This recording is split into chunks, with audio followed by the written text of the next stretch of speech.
যাত্রীকে ধর্ষণের অভিযোগ উঠেছে, তাই নিয়ে আসানসোলের এসিপি অফিসে বিক্ষোভ দেখাচ্ছেন অগ্নিমিত্রা পাল। বন্ধুদের সঙ্গে বাঁকুড়ায় বেড়াতে গিয়ে ধর্ষণের শিকার আসানসোলের এক ছাত্রী, এমনটাই অভিযোগ।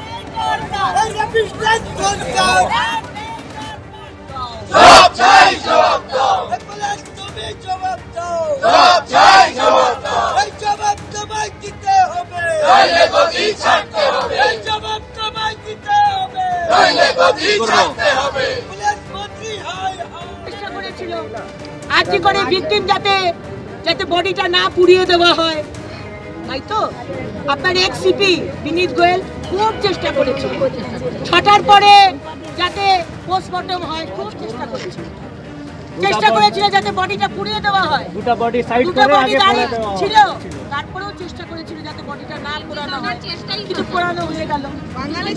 খুব চেষ্টা করেছিল যাতে অভয়ের বাবা মাকে টাকা না দিতে হয়, ঘুষ না দিতে হয়, তাই না? অভয়ের বাবা মা ঘুষটা নিল না আপনাদের থেকে, আপনাদের ডিসিপির থেকে। খুব চেষ্টা করেছিল ঘুষ দিতে, মুখটা বন্ধ করতে। মানে সবার সীতারা কি আপনাদের মতো? সবার সীতারা তো আপনাদের মতো নয়।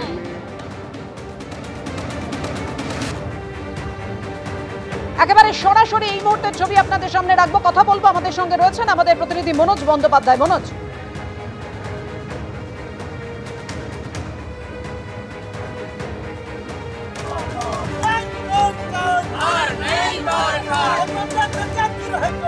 বাঁকুড়ার যে বিহারীনাথ পাহাড়, সেখানে বেড়াতে গেছিল এবং সেখানে গিয়েই এই ধর্ষণের ঘটনা ঘটে এবং তারপর আসানসোল ফিরে আসার পর সে অসুস্থ হয়ে যায় এবং সেখানেই হাসপাতালে ভর্তি করা হয়। সেখান থেকে নিয়ে আসা হয় গতকাল দুর্গাপুরের ইএসআই হাসপাতালে এবং সেখানে আজকে তার মেডিকেল টেস্ট হয়েছে এবং তারপরে সে 4 জনের নামে অভিযোগ দায়ের করেছে। সেই 4 জন এখনো পর্যন্ত কেউ গ্রেপ্তার হয়নি। আজকে দফায় দফায় আসানসোল এবং দুর্গাপুর দু জায়গাতেই বিজেপির যারা বিধায়ক, আসানসোলে অগ্নিমিত্রা পাল এবং দুর্গাপুরে লক্ষণ ঘড়ুই, নির্যাতিতার সাথে কথা বলতে গিয়ে বাধার মুখে পড়ে এবং বিক্ষোভ দেখায় দুর্গাপুর ইএসআই হসপিটালের সামনে এবং আসানসোলে এসিপি অফিসের সামনে অগ্নিমিত্রা পাল। বিরোধীদের দাবি যে তৃণমূল বা পুলিশ এটা চেপে যেতে চাইছে বা ঘটনার গুরুত্ব যাতে না প্রকাশ পায় সেই চেষ্টা করছে। যদিও পুলিশের তরফ থেকে বলা হচ্ছে যে 4 জনের নামে অভিযোগ দায়ের হয়েছে, সেই 4 জনের খোঁজে তল্লাশি চলছে, তারা খুব শীঘ্রই গ্রেপ্তার করা হবে তাদেরকে, এমনটাই আসানসোল দুর্গাপুর পুলিশ কমিশনারের সূত্রে বলা হচ্ছে। সেন্ট্রাল অ্যাভিনিউ ঘটনার কথা জানাবো আপনাদের। সেখানে যেভাবে দুঃসাহসিক লুট হয়েছিল, ঘনীভূত রহস্য। গামছায় মাথা মুখ ঢেকে ঢুকেছিল দুষ্কৃতীরা। বাড়িতে ঢুকে 3 তলায় বৃদ্ধার ঘরে পর্যন্ত পৌঁছে গিয়েছিল এই দুষ্কৃতীরা।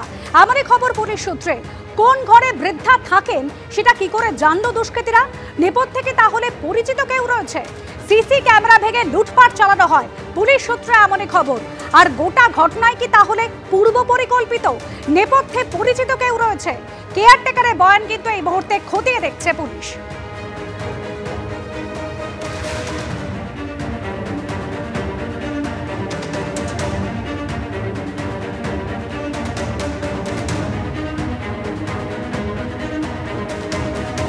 সিসি ক্যামেরা ভেঙে একেবারে লুটপাট চালানো হয়েছে। যে দুঃসাহসিক ঘটনা ঘটেছিল সেন্ট্রাল অ্যাভিনিউতে, তৃণমূলের কাউন্সিলর ঠিক কি বলেছিল শোনাবো। কলকাতায় 11টার পর আমাদের পার্টি অফিসটা বন্ধ হয়ে গেলে আমরা চলে যাই, লক্ষ্য রাখি। তারপর এখানে বাইরের অনেক সমাজ বিরোধীদের যাতায়াত আছে, অবশ্যই দরকার পুলিশের পেট্রোলিং থাকা দরকার। মনে করছেন ল্যাক অফ সুপারভিশন রয়েছে?